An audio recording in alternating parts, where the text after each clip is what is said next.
जय हिंद दोस्तों। आज हम लोग इस वीडियो में क्लास 10th केमिस्ट्री चैप्टर 5 तत्वों का आवर्त वर्गीकरण इसके अति लघु उत्तरीय प्रश्नों को सॉल्व करने वाले हैं। अगर आप लोग चैनल पे नए आए हैं तो चैनल को सब्सक्राइब कर देंगे। पहला प्रश्न है, तत्वों के अष्टक नियम का प्रतिपादन किसने किया था? इसका उत्तर लिखेंगे कि तत्वों के अष्टक नियम का प्रतिपादन जॉन न्यूलैंडस ने किया था। अगला प्रश्न है, आवर्त सारणी के उदग्र स्तंभ क्या कहलाते हैं? इसका उत्तर लिखेंगे कि आवर्त सारणी के उदग्र स्तंभ को वर्ग कहा जाता है। प्रश्न है कि आवर्त सारणी की क्षैतिज कतारें क्या कहलाती है? इसका उत्तर लिखेंगे कि आवर्त सारणी की क्षैतिज कतारें आवर्त कहलाती है। अगला प्रश्न है, उस एक तत्व का नाम लिखें जिसके आविष्कृत होने के पहले ही मेंडलीव ने उसके गुणों का पूर्वानुमान कर लिया था। तो देखिए यहाँ पे तत्व का नाम हो जाएगा, पहला है स्कैंडियम, दूसरा जर्मेनियम और तीसरा गैलियम। तो हमें 5 नंबर प्रश्न है कि आवर्त सारणी के दीर्घ रूप में कुल कितने वर्ग और आवर्त हैं? इसका उत्तर लिखेंगे कि आवर्त सारणी के दीर्घ रूप में कुल 7 आवर्त हैं और वर्ग की संख्या 18 है। अगला प्रश्न है, एक क्षार धातु और एक क्षारीय मृदा धातु को बताएं जिनके नाम एस अक्षर से प्रारंभ होते हैं। तो देखिए यहाँ पे क्षार धातु में हो जाएगा सोडियम, जिसका एस से शुरू होता है नाम, और इसका परमाणु संकेत Na होता है। तो आप लोग परमाणु संकेत भी लिख सकते हैं। और दूसरा था क्षार मृदा धातु, तो इसका नाम हो जाएगा अस्ट्रांसियम, जिसका एस से शुरू होता है। तो अस्ट्रांसियम, और इसका परमाणु संकेत होता है Sr। तो आप लोग लिख सकते हैं। अगला प्रश्न है, वर्ग 14 के एक तत्व की परमाणु संख्या 14 है। बताएं कि इस तत्व के गुण धातुई होंगे या फिर अधातुई। तो इसका उत्तर लिखेंगे कि यह ना ही धातुई होगा और ना ही अधातुई होगा, बल्कि यह उपधातु होगा। तो आप लोग लिख लेंगे। अगला प्रश्न है, वर्ग 14 के कार्बन के अतिरिक्त अन्य 2 तत्वों के नाम लिखें। इसका उत्तर लिखेंगे, पहला देखिए टीन, दूसरा सीसा और तीसरा जर्मेनियम। तो टीन का परमाणु संकेत होता है Sn, सीसा का Pb और जर्मेनियम का Ge होता है। प्रश्न है कि एक तत्व का इलेक्ट्रॉनिक विन्यास 287 है। आवर्त सारणी में इस तत्व की वर्ग संख्या बताएं। तो देखिए यहाँ पे हमें इलेक्ट्रॉनिक विन्यास दिया गया है 2, 8 और 7, और जब हम लोग इस इलेक्ट्रॉनिक विन्यास को जोड़ते हैं तो इसकी जो परमाणु संख्या होती है वह 17 होता है। और जब हम लोग परमाणु संख्या 17 वाले तत्व को खोजेंगे तो वह होता है तत्व, हमें क्लोरीन प्राप्त होता है, यानी कि Cl। तो यह क्लोरीन है जो कि वर्ग संख्या 17 में आता है। 10 नंबर प्रश्न है कि आधुनिक आवर्त सारणी तत्वों के किस गुण पर आधारित है? इसका उत्तर लिखेंगे कि आवर्त सारणी में तत्वों का गुण परमाणु संख्या पर आधारित है।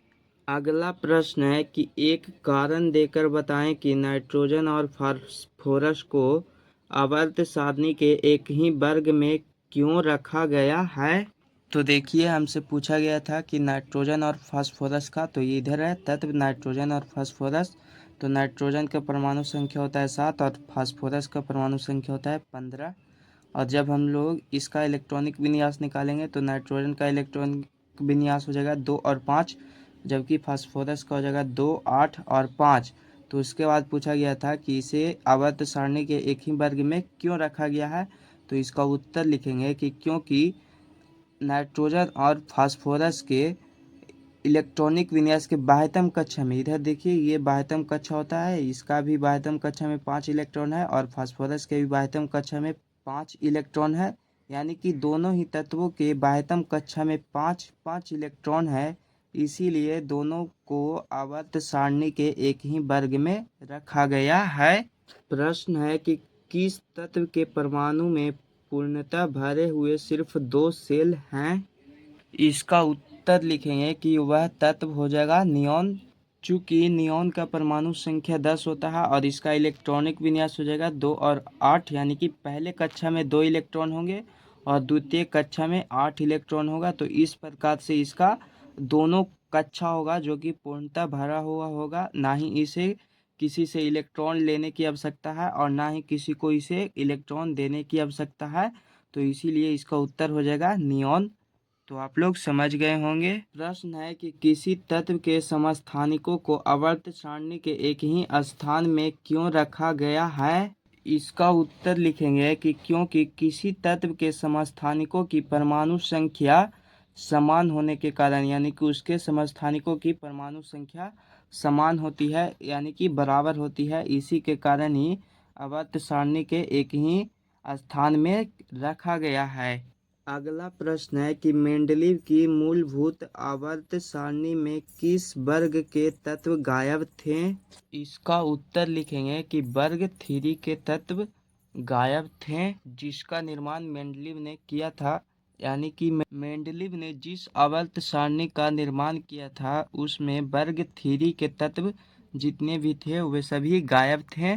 अगला प्रश्न है कि यदि किसी तत्व की परमाणु संख्या 1.5 हो तो क्या आवर्त सारणी में उसे हाइड्रोजन और हीलियम के बीच रखा जा सकता है।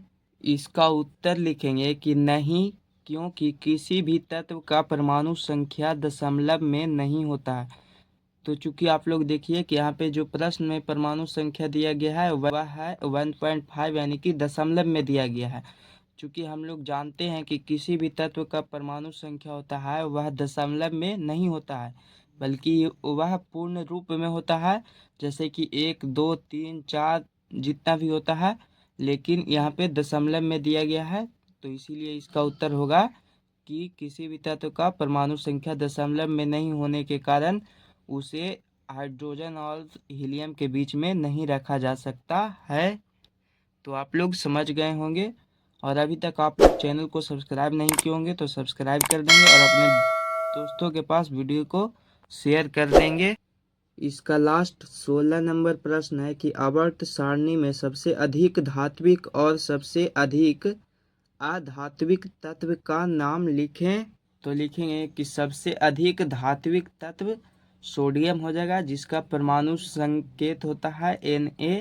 और सबसे अधिक अधात्विक यानी कि जिसमें अधातु का गुण पाया जाता है वह हो जाएगा क्लोरीन, जिसका परमाणु संकेत होता है Cl, यानी कि क्लोरीन। तो आप लोग सभी प्रश्नों को सॉल्व कर चुके होंगे। तो फिर मिलेंगे हम लोग एक नए वीडियो के साथ। तब तक के लिए जय हिंद, जय भारत।